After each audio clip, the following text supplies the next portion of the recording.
Hi friends, welcome to Shailaja recipes. ఈరోజు మన recipe వచ్చేసి రాగి పిండితో చాలా టేస్టీగా హెల్తీగా తయారు చేసుకునే రాగి జావా. ఆరోగ్యానికి ఎంతో మేలు చేసే రాగి జావా ఇలా మజ్జిగ వేసి తయారు చేసుకుంటే బ్రేక్ఫాస్ట్గా కూడా తీసుకోవచ్చు.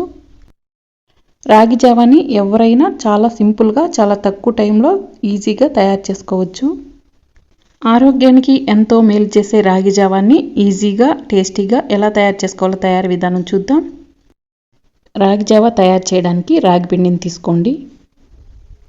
ఒక గిన్నె తీసుకుని ఇందులో 2 స్పూన్ల రాగి పిండి వేసుకుంటున్నాను. హాఫ్ గ్లాస్ వాటర్ వేసుకోండి. ఇలా స్పూన్తో కానీ గెరిటతో కానీ పిండి వాటర్లో కలిసే విధంగా బాగా మిక్స్ చేసుకోండి. ఉండలు లేకుండా బాగా మిక్స్ చేసుకోండి. ఇందులో 2 గ్లాసుల వాటర్ వేసుకుంటున్నాను. మనం తీసుకున్న 2 స్పూన్ల రాగి పిండికి 2 గ్లాసుల వాటర్ వేసుకుంటున్నాను. స్టవ్ వెలిగించుకుని స్టవ్ మీద పెట్టుకుని ఇందులోనే నేను జావాకి సరిపడినంత సాల్ట్ని వేసుకుంటున్నాను. ఇలా గెరిటతో కలుపుకుంటూ మరిగించుకోవాలి. 5-6 పొంగులు వచ్చేంత వరకు మనం ఇలా గెరిటతో తిప్పుకుంటూ మరిగించుకోవాలి.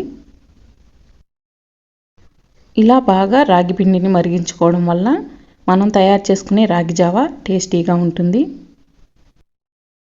ఇలా బాగా 5-6 పొంగులు వచ్చేంత వరకు ఫ్లేమ్ని హై ఫ్లేమ్లో పెట్టుకుని మరిగించుకోవాలి. ఇలా బాగా మరిగించుకున్న తర్వాత స్టవ్ ఆఫ్ చేసుకోండి. మనం తయారు చేసుకున్న రాగి జావా చల్లారబెట్టుకోవాలి. రాగి జావా చల్లారేలోపు ఇందులోకి మనం మజ్జిగని తయారు చేసుకుందాం. ఒక బౌల్ తీసుకుని ఇందులో 2 స్పూన్ల పెరుగు వేసుకుంటున్నాను.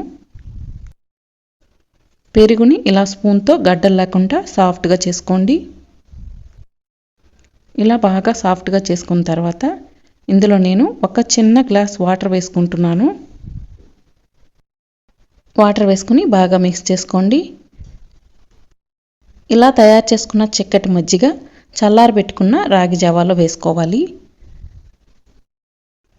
ఇలా మజ్జిగ వేసి రాగి జావా తయారు చేసుకోవడం వల్ల ఉదయాన్నే మనం ఇలాంటి జావాని బ్రేక్ఫాస్ట్గా కూడా తీసుకోవచ్చు. ఇందులో నేను సన్నగా తరిగిన ఉల్లిపాయ ముక్కలు వేసుకుంటున్నాను.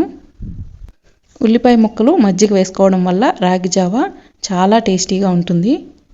ఇలా తయారు చేసుకున్న రాగి జావాని గ్లాసులోకి వేసుకోండి.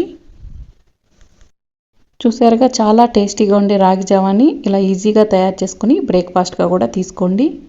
ఇలాంటి సింపుల్ టేస్టీ రెసిపీస్ కోసం మా ఛానల్ని సబ్స్క్రైబ్ చేసుకోండి.